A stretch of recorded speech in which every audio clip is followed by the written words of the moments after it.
আসসালামু আলাইকুম দর্শক, স্বাগত জানাচ্ছি আরটিভির সন্ধ্যা সংবাদে। আপনাদের সঙ্গে রয়েছি আমরা দুজন, আমি আফসানা সুরাইয়া, আমি সিনথিয়া রহমান। পাল্লা দিয়ে আজ তাপমাত্রা রেকর্ড ভাঙল যশোর ও চুয়াডাঙ্গা। যশোরের সর্বোচ্চ 43.8 ডিগ্রি সেলসিয়াস তাপমাত্রা রেকর্ড করা হয়েছে। চলতি বছর এখন পর্যন্ত এটিই দেশের সর্বোচ্চ তাপমাত্রা। চলমান দাবদাহ কাল বুধবার পর্যন্ত অব্যাহত থাকতে পারে বলে জানিয়েছে আবহাওয়া অধিদপ্তর। শুক্রবারের পর সারা দেশে বৃষ্টির প্রবণতা বৃদ্ধির পর 10 মে থেকে তা স্বস্তিদায়ক হবে বলে জানিয়েছে আবহাওয়া অফিস। বিপুল দেব রায় রিপোর্ট, জানাচ্ছেন রফিকুল ইসলাম। তীব্র তাপপ্রবাহে পুড়ছে দেশ। দেশের সর্বোচ্চ তাপমাত্রা 44 ডিগ্রি ছুঁই। 39 বছরের সব রেকর্ড ভেঙে যশোরে চলতি মৌসুমের সর্বোচ্চ তাপমাত্রা দাঁড়িয়েছে 43.8 ডিগ্রি সেলসিয়াস এবং চুয়াডাঙ্গায় 43.7 ডিগ্রি সেলসিয়াস। প্রতিনিয়ত তাপমাত্রা বৃদ্ধির কারণে নাভিশ্বাস হয়ে উঠেছে জনজীবন। চারিদিকে শুধু শীতলতার হাহাকার। সাধারণ মানুষ বলছেন অধিক হারে গাছপালা না থাকায় এমন পরিস্থিতি সৃষ্টি হয়েছে। এই গরমে ভালো করে কোনো কাজ করা যাচ্ছে না, রুমের ভিতরেও থাকতে পারতেছি না। ইনটলারেবল, যেটা অসহ্যনীয়। বাংলাদেশে যে গাছপালার অবস্থা, এখানে একটা পার্ক ছিল, পার্কটাও এখন অলরেডি ডেমোলিস্ট। গাছপালা থাকলে তো আলো বাতাস একটু ভালোই আমাদের জন্য সুবিধা। এদিকে তীব্র তাপদাহে রাজধানীর নিম্ন আয়ের মানুষ পড়েছেন সবচেয়ে বিপাকে। তাই তো একটু শান্তির ছোঁয়ায় অলস সময় পার করছেন গাছের নিচে শুয়ে বসে। প্রচুর গরম, তারপর এই রোদের কারণে গাড়ি যাত্রী নাই। গরমের যে মনে করেন পরিমাণ তাপটা অন্য বছর হচ্ছে অনেক, মনে করেন আজকে 10-12 বছর এরকম গরম আমরা তাপ পাই নাই। একই অবস্থা সারা দেশে। দিনে প্রচণ্ড রোদ আর সন্ধ্যার পর ভ্যাপসা গরম নিত্য সঙ্গী হয়ে উঠেছে জেলার জনজীবনে। ডায়রিয়া সহ নানা রোগে আক্রান্ত হচ্ছেন মানুষ। আম লিচু ঝরে যাওয়ার পাশাপাশি ক্ষতিগ্রস্ত হচ্ছে নানা ফসল। সবচেয়ে বেশি দুর্ভোগে রয়েছেন শ্রমজীবীরা। আগে কাজ করতাম 500-600 টাকা, এখন 150-200 টাকা করতেই যে তাপ ব্যাপার হয়ে যাচ্ছে ভাই। গরম খুব বেশি, আমরা চলতে পারতেছি না। রোদের কারণে কাজ কাম একটু কম হচ্ছে। তাপপ্রবাহ নিয়ে আবহাওয়া অধিদপ্তর বলছে দুদিন পর সারা দেশে বৃষ্টির প্রবণতা বৃদ্ধি পাবে এবং পরিস্থিতি স্বস্তিদায়ক হবে। 3 তারিখের পরে বা তার কাছাকাছি সময় বৃষ্টির প্রবণতা সারা দেশে বৃদ্ধি পেতে পারে এবং সেই অনুসারে আমরা বলতে পারি যে হয়তো বা 4 কিংবা 5 তারিখে আমাদের সারা দেশের যে হিটওয়েভটা যেটা বয়ে যাচ্ছে সেটা কিছু অঞ্চল না, হয়তো বা সারা দেশ থেকে হয়তো বা আমরা উঠে যেতে পারে এই তাপপ্রবাহটা। তখন অনেকটা স্বস্তির আমাদের একটা যে পরিবেশ সেটা তৈরি হতে পারে। এছাড়া চট্টগ্রাম ও সিলেট বিভাগে 2-1 দিনের মধ্যে বৃষ্টিপাত শুরু হলেও খুলনা বিভাগে সহসা বৃষ্টিপাত হচ্ছে না বলে জানায় আবহাওয়া অফিস। রফিকুল ইসলাম, আরটিভি, ঢাকা। দর্শক, এই বিষয় নিয়ে জানতে আমরা যুক্ত হচ্ছি আবহাওয়া অধিদপ্তরের আবহাওয়াবিদ ডক্টর মোহাম্মদ আবুল কালাম মল্লিকের সঙ্গে। ডক্টর মল্লিক, সব রেকর্ড ভেঙে যশোরের সর্বোচ্চ 43.8 ডিগ্রি সেলসিয়াস তাপমাত্রা, চুয়াডাঙ্গায় সর্বোচ্চ 43.7 ডিগ্রি সেলসিয়াস তাপমাত্রা। আবার এই মৌসুমে সর্বনিম্ন তাপমাত্রাও রয়েছে। প্রকৃতির এমন আচরণ আপনি কিভাবে দেখছেন? আপনাকে ধন্যবাদ। আপনারা জানেন যে বাংলাদেশে 1 এপ্রিল থেকে আজকে 30 এপ্রিল পর্যন্ত যে বিদ্যমান তাপপ্রবাহ তা অব্যাহত রয়েছে এবং আজকে দেশের সর্বোচ্চ তাপমাত্রা 8 ডিগ্রি সেলসিয়াস এবং চুয়াডাঙ্গায় রেকর্ড করা হয়েছে 43.7 ডিগ্রি সেলসিয়াস এবং ঢাকায় আজকে 38.6 ডিগ্রি সেলসিয়াস তাপমাত্রা রেকর্ড করা হয়েছে। আপনারা জানেন যে যশোরের কিন্তু এইটাই যে এই মৌসুমের সর্বোচ্চ তাপমাত্রা হলেও এর আগে এর চেয়ে বেশি তাপমাত্রা উঠেছিল। 1964 সালের 15 এপ্রিল এই যশোরের তাপমাত্রা ছিল 44.5 ডিগ্রি সেলসিয়াস। সুতরাং এই মৌসুমের বেশি তাপমাত্রা হলেও অতিক্রম করতে পারেনি আমাদের পুরনো রেকর্ড। তবে এখন সারা দেশই উত্তপ্ত এবং সারা দেশেই একটু আশার আলো আছে যে 2 তারিখ থেকে তাপমাত্রা দেশের পূর্বাঞ্চলে শুরু হবে, 3 তারিখে একটু পশ্চিম দিকে বিস্তার লাভ করতে পারে। তবে আমরা আশঙ্কা করছি যে এই যে বিদ্যমান তাপপ্রবাহ সেটা কিন্তু রংপুর, রাজশাহী এবং খুলনা বিভাগের কিছু কিছু জায়গায় 2 তারিখ পর্যন্ত অব্যাহত থাকার সম্ভাবনা তৈরি হয়েছে।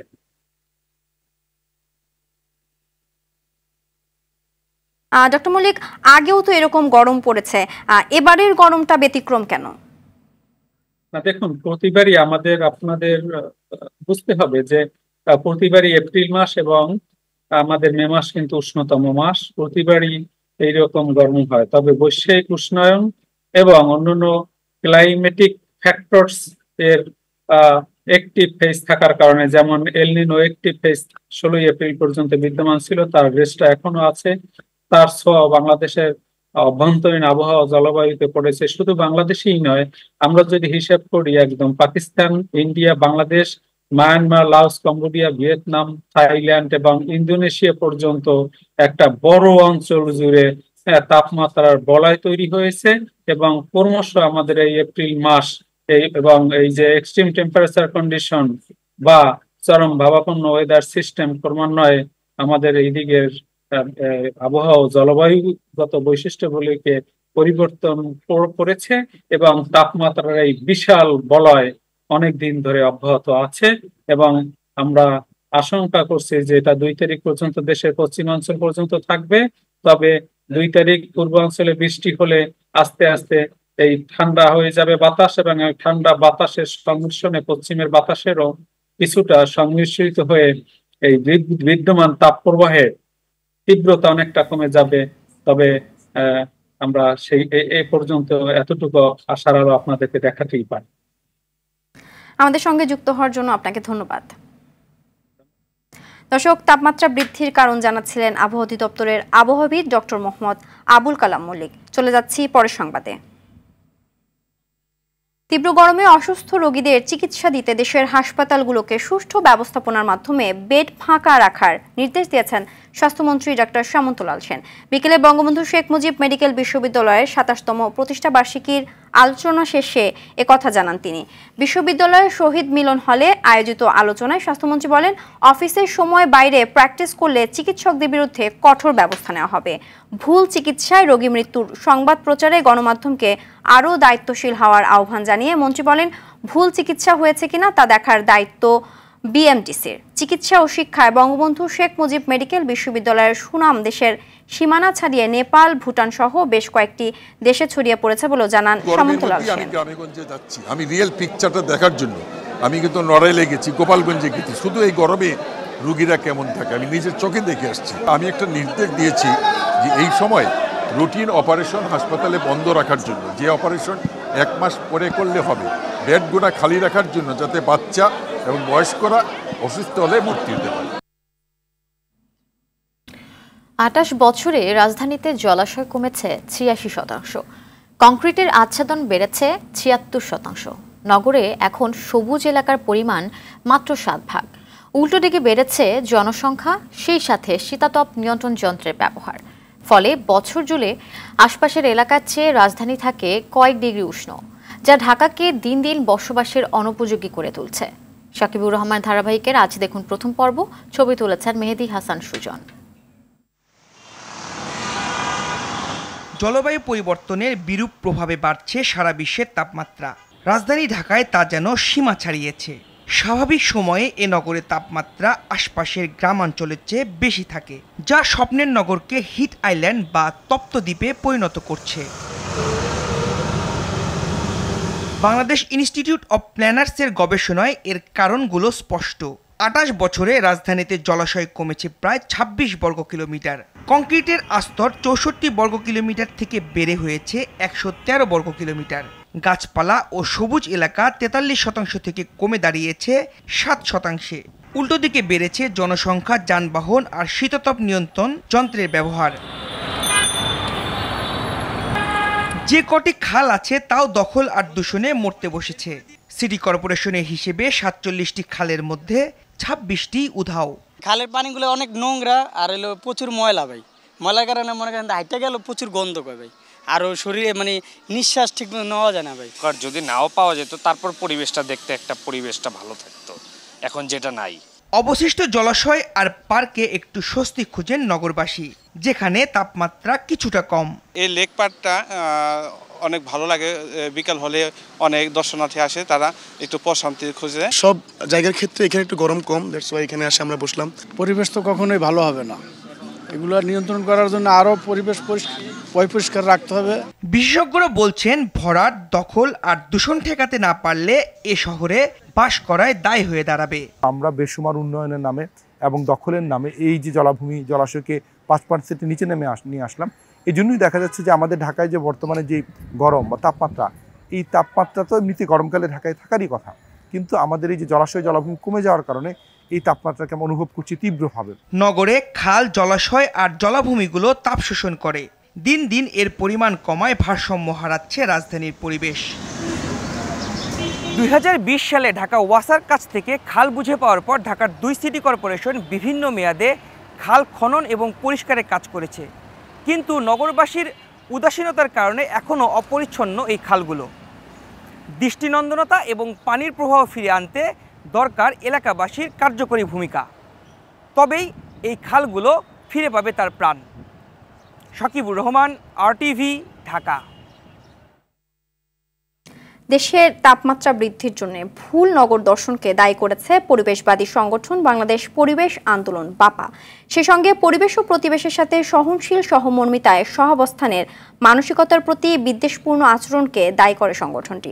সকালে ঢাকা রিপোর্টার্স ইউনিটির সাগর রুনি মিলনায়তনে এক সংবাদ সম্মেলনে বর্তমান পরিস্থিতি থেকে পরিত্রাণের জন্য বনভূমি আর জলাধার রক্ষায় পদক্ষেপ নেওয়ার কথা জানিয়ে 8টি দাবি জানিয়েছে বাপা।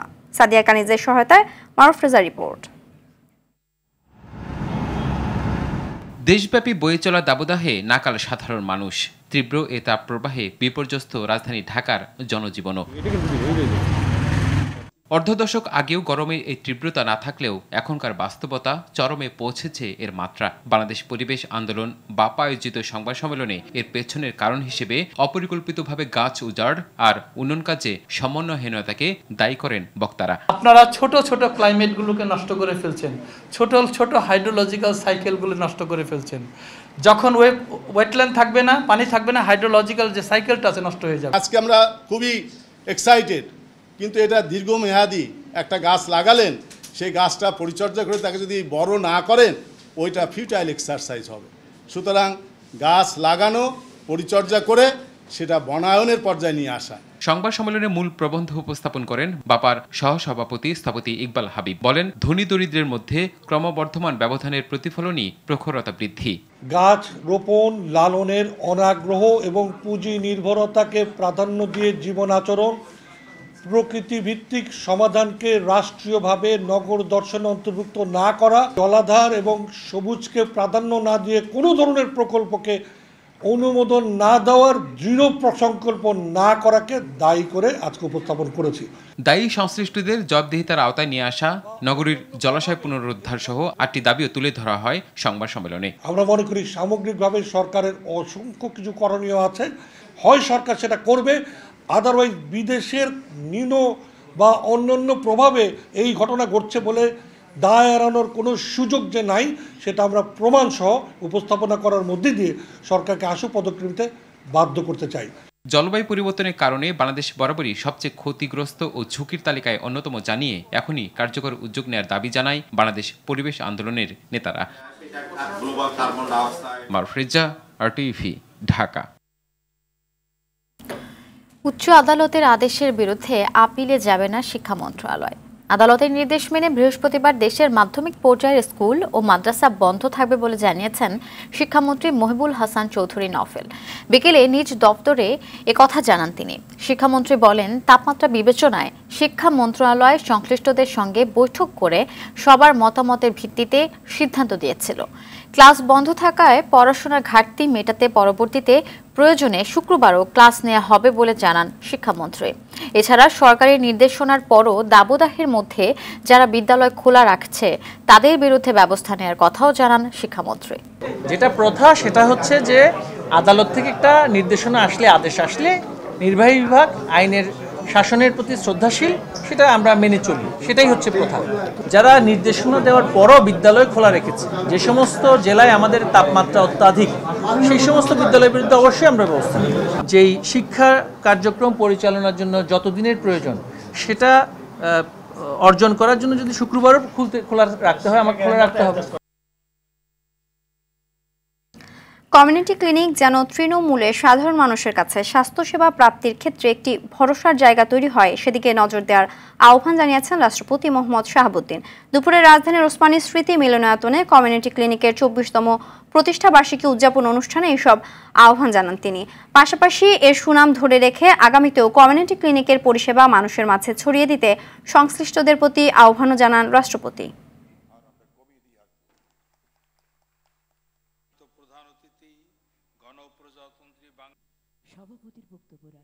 কমিউনিটি ক্লিনিক একটি জনকল্যাণমুখী প্রতিষ্ঠান।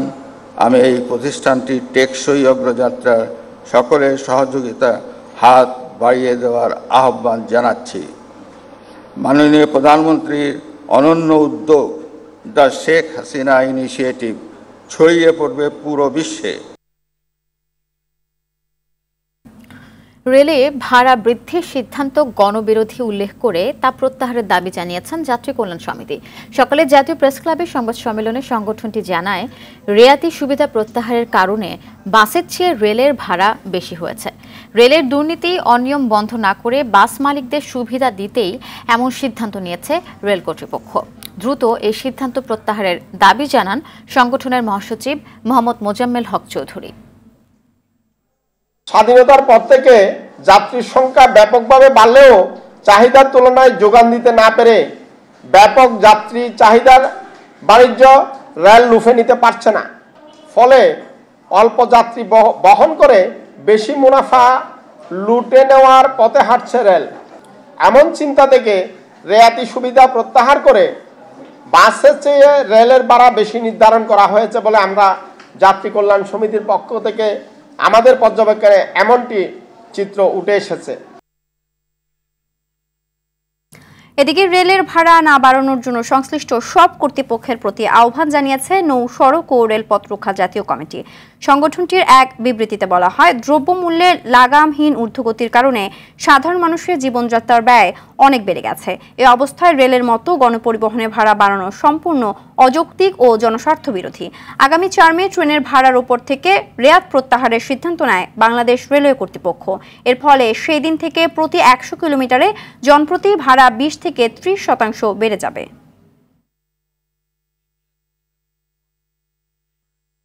রাষ্ট্রযন্ত্র দিয়ে গোটা জাতিকে বন্দী ও শ্বাসরুদ্ধ করে দেশ শাসন করছে প্রধানমন্ত্রী শেখ হাসিনা, এমন অভিযোগ করেছেন বিএনপির সিনিয়র যুগ্ম মহাসচিব রুহুল কবির রিজভী।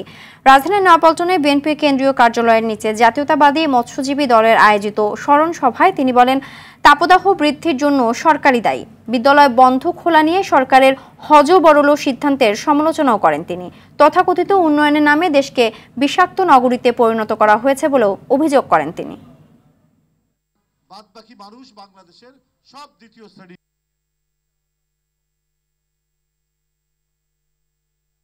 জনগণকে দমিয়ে রেখে রাষ্ট্রযন্ত্র দিয়ে জনগণকে পা দিয়ে পিষ্ট করে পা দিয়ে আটকে রেখে যারা দেশ শাসন করেন, বাদবাকি মানুষ বাংলাদেশের সব দ্বিতীয় শ্রেণীর নাগরিক।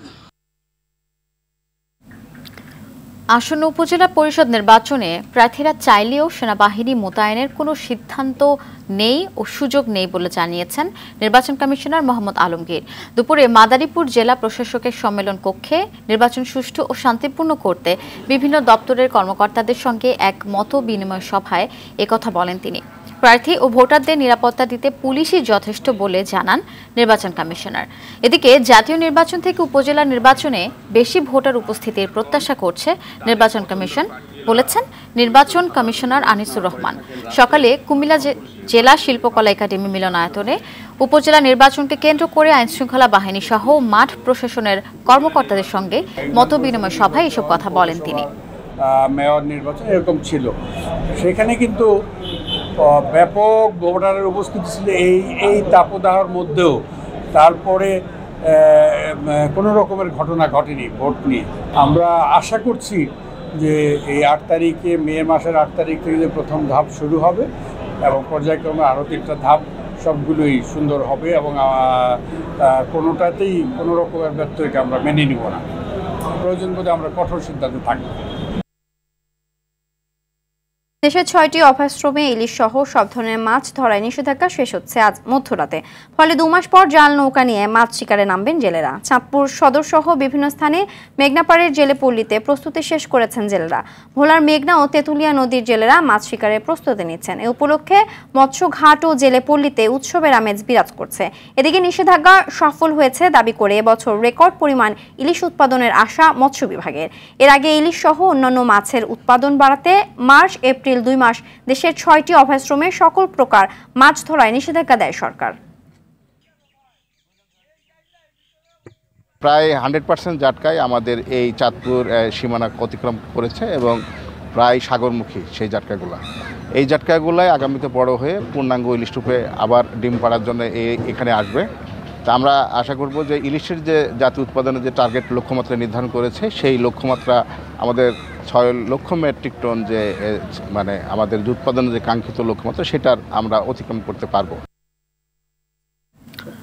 দলীয় শৃঙ্খলা ভঙ্গের অভিযোগে সুপ্রিম কোর্ট আইনজীবী সমিতির সভাপতি ব্যারিস্টার মাহবুব উদ্দিন খোকনকে জাতীয়তাবাদী আইনজীবী ফোরামের সিনিয়র সহসভাপতি পদ থেকে অব্যাহতি দেওয়ার সিদ্ধান্ত প্রত্যাহার করায় বিএনপির চেয়ারপারসন খালেদা জিয়া ও ভারপ্রাপ্ত চেয়ারপারসন তারেক রহমানকে কৃতজ্ঞতা জানিয়েছেন মাহবুব খোকন। দুপুরে হাইকোর্টে সাংবাদিকদের কাছে এই কৃতজ্ঞতার কথা জানান তিনি। এ প্রসঙ্গে আইনজীবী নেতারা জানান, বিএনপির ভারপ্রাপ্ত চেয়ারম্যান তারেক রহমানের নির্দেশে জাতীয়তাবাদী আইনজীবী ফোরামের মহাসচিব কায়সার কামালের কাছে ব্যারিস্টার খোকন ক্ষমা চাওয়ায় এই সিদ্ধান্ত নেওয়া হয়েছে।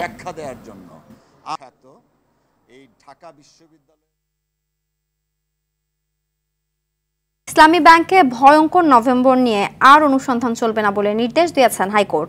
আজ বেলা 11:30 হাইকোর্টের বিচারপতি নজরুল ইসলাম তালুকদার ও বিচারপতি কাজী এবাদুল হোসেনের বেঞ্চ এ রায় ঘোষণা করেন।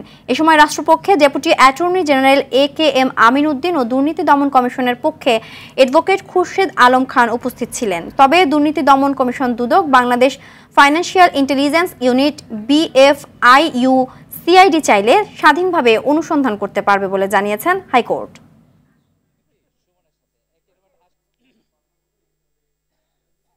ভয়ঙ্কর নভেম্বর শিরোনামে যে সুমো রুল ইস্যু করা হয়েছিল সেটাও আজকে সুমো রুল খারিজ করে দেওয়া হয়েছে। ফলে রুল তো আর থাকছে না।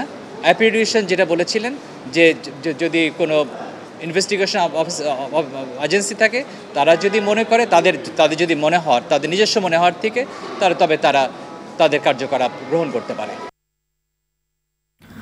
কবর থেকে কঙ্কাল চুরি ঠেকাতে কেন নির্দেশ দেয়া হবে না এবং কবর দেয়া মরদেহ সংরক্ষণের জন্য কেন আইন প্রণয়ন করা হবে না তা জানতে চেয়ে রুল জারি করেছে হাইকোর্ট।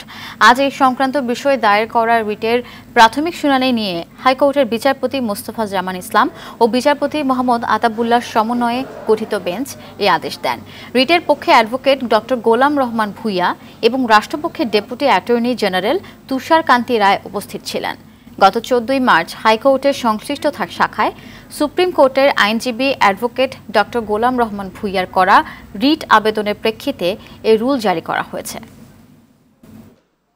হাইকোর্ট বিভাগ আজকে আদেশের জন্য ধার্য করেছেন 30/4/2024 এবং উনি আদেশ দিয়েছেন লাশ এবং কঙ্কাল চুরি হচ্ছে সেই বিষয়ে কেন পদক্ষেপ নেওয়া হচ্ছে না সেই বিষয়ে কারণ জানতে চেয়েছেন এবং এই বিষয়ে সার্বজনীন একটা আইন করার জন্য আইন কেন করা হবে না সে বিষয়ে একটা রুল দিয়েছে। একজন মানুষের যে রাইটস আছে জীবিত থাকা অবস্থায়, একজন নাগরিক হিসাবে, একজন মানুষ হিসাবে তার যে অধিকারটুকু, মরার পরে তার অধিকারটুকু কিন্তু নষ্ট হয় না। তাহলে মরার পরে তার লাশ চুরি হয়ে যাবে, তার কঙ্কাল চুরি হয়ে যাবে, তার দেহ নিয়ে যাবে, এটা তো হতে পারে না। পাবনার রূপপুরে নির্মাণাধীন দেশের প্রথম পারমাণবিক বিদ্যুৎ কেন্দ্রে বিদ্যুৎ সরবরাহের জন্য তৃতীয় সঞ্চালন লাইনটি প্রস্তুত হয়েছে। নতুন এই লাইন চালুর কারণে পাবনা, নাটোর ও বগুড়া জেলার কিছু এলাকার জন্য সতর্কীকরণ বিজ্ঞপ্তি দিয়েছে power grid company of Bangladesh limited PGCB। বিজ্ঞপ্তিতে বলা হয়, আজ সকাল থেকে নবনির্মিত এই লাইনটি পরীক্ষামূলকভাবে সার্বক্ষণিকভাবে চালু থাকবে। এই অবস্থায় সঞ্চালন লাইনের টাওয়ারে আশেপাশে ঝুঁকিপূর্ণ কাজ থেকে বিরত থাকতে অনুরোধ করা হয়। উচ্চ ভোল্টেজের এই সঞ্চালন লাইন বা টাওয়ারের সংস্পর্শে এসে কেউ বিদ্যুতায়িত হলে কর্তৃপক্ষ দায়ী থাকবে না বলেও জানানো হয়। বিদ্যুৎ কেন্দ্রটি বছরের শেষ নাগাদ উদ্বোধনের প্রস্তুতি নিচ্ছে সরকার।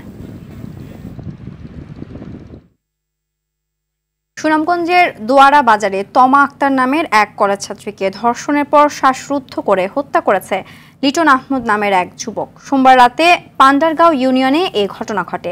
সকালে তথ্য প্রযুক্তির সহায়তায় ওই ধর্ষককে গ্রেফতার করে পুলিশ। এদিকে শরীয়তপুর সদরের ডোমসার এলাকায় রাবে আক্তার নামে 2.5 বছরের শিশুকে হাত পা বেঁধে নির্যাতন করে হত্যার অভিযোগ উঠেছে সৎ বাবার বিরুদ্ধে। এই ঘটনায় সৎ বাবা মঞ্জুরুল আলমকে আটক করেছে পুলিশ। অন্যদিকে সোমবার রাতে মুন্সিগঞ্জে চিপস সিগারেট বাকি না দেয় মোশাররফ হোসেন নামের এক মুদি দোকানিকে ধারালো ছুরি দিয়ে কুপিয়ে হত্যা করেছে স্থানীয় কাউন্সিলরের ছোট ভাই মোহাম্মদ রুবেল। অভিযুক্ত রুবেলকে রাতেই অভিযান চালিয়ে আটক করে পুলিশ। এদিকে যশোরের বসুন্দিয়ার সদুল্লাপুর ভৈরবের শাখা নদী থেকে নিখোঁজ ইজিবাইক চালক ইমনের বস্তাবন্দি লাশ উদ্ধার করেছে পুলিশ। এছাড়া জেলার 7 মাইলে রেল লাইনের পাশ থেকে এক যুবকের লাশ উদ্ধার করা হয়েছে।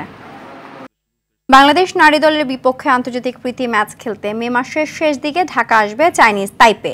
31 মে ও 3 জুন হবে দুটি প্রীতি ম্যাচ। বিকেলে বাফুফে ভবনে বৈঠক শেষে তথ্য জানান বাফুফের নারী কমিটির চেয়ারপারসন মাহফুজা আক্তার কিরণ। বসুন্ধরা কিংস অ্যারেনায় ফ্লাড লাইটের নিচে এই ম্যাচ খেলার পরিকল্পনা করছে বাফুফে। এদিকে চলমান নারী ফুটবল লিগে অংশ নেওয়া ক্লাবগুলোকে বাফুফের কাউন্সিলরশিপ দেবার পক্ষে অবস্থান নিয়েছে মহিলা কমিটি। দর্শক, সন্ধ্যা সংবাদ এ পর্যন্তই। সবশেষ সংবাদ জানতে যে কোনো মোবাইল ফোন থেকে 2414 নম্বরে ডায়াল করুন। রাতের সংবাদ 11:15টায় দেখার আমন্ত্রণ রইল। ধন্যবাদ সবাইকে। ধন্যবাদ।